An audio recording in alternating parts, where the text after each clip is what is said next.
Je suis avec Jonah et Joy et j'ai une question à leur poser. Pour vous, c'est quoi le développement personnel? Vous en pensez quoi? Est-ce bien ou pas? Est-ce que vous en ferez ou pas? Je commence. Moi personnellement, je pense que j'en ferais pas parce que après je suis plus spirituelle. Ça veut dire je préfère travailler sur moi-même de mon côté plutôt que de confier genre mon mental et mon physique à quelqu'un. Après c'est mon avis, mais je trouve pas ça négatif. Ok. Mais je trouve que personnellement c'est un truc que je ferais pas. Genre. D'accord. Et moi, je la rejoins. Hein. Franchement, le développement personnel, c'est un truc personnel, quoi. C'est tout ce que j'ai à dire.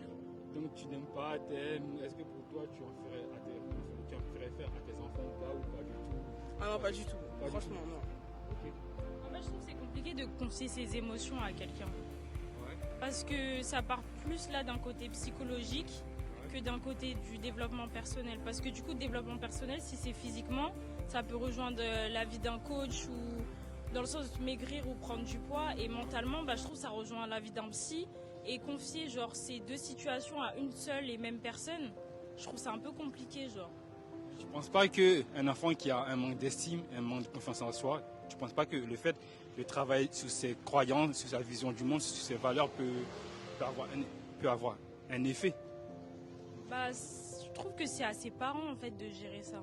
Je pense pas que l'aider à avoir d'autres personnes extérieures de gérer ça, je pense pas que ça va l'aider. Enfin après je sais pas parce que j'ai pas d'enfant, je peux pas savoir.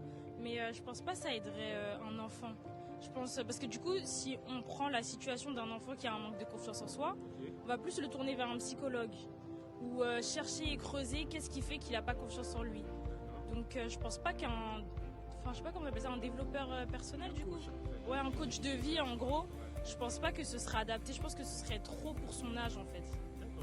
Ce serait plus les gens qui rencontrent des burn-out ou qui vivent des situations genre plus compliquées dans leur vie, qui auront peut-être une pensée pour un coach de vie plutôt qu'un enfant genre. Ok, c'est un avis qui est plutôt bien. Je respecte. Et toi? Est-ce que tu veux rajouter quelque chose? Non, franchement, après, la confiance en soi, je trouve ça vient de savoir qui on est. Donc, si on ne sait pas qui on est, on n'a forcément pas confiance en soi. Donc, moi, personnellement, la confiance en soi, je l'ai. Tu entends quoi par qui on est? Qui on est, pour savoir qui on est, il faut juste connecter avec Dieu. Hein. C'est tout ce que j'ai à dire. D'accord. Pour moi c'est que spirituel. Ouais, c'est spirituel. Pour moi, c'est vraiment spirituel. Après, pour les gens qui ne sont pas spirituels, c'est vrai que ça peut les aider. Mais pour moi, tout se fait dans la spiritualité. Pour moi, tout se fait dans la spiritualité. Il n'y a rien qui se fait sans, en fait. Et en fait, peu importe l'âge qu'on a, on peut rencontrer Dieu, en fait. Tant qu'on le cherche, on peut le rencontrer. Donc, c'est le plus important. Donc, si mon enfant, il a un manque de confiance en soi, je l'aiderais plus d'un côté spirituel à chercher qui il est en grandissant, plutôt que le tourner vers quelqu'un qui va essayer de booster ses émotions, à le faire croire ce qu'il n'est pas en fait. C'est plutôt beau.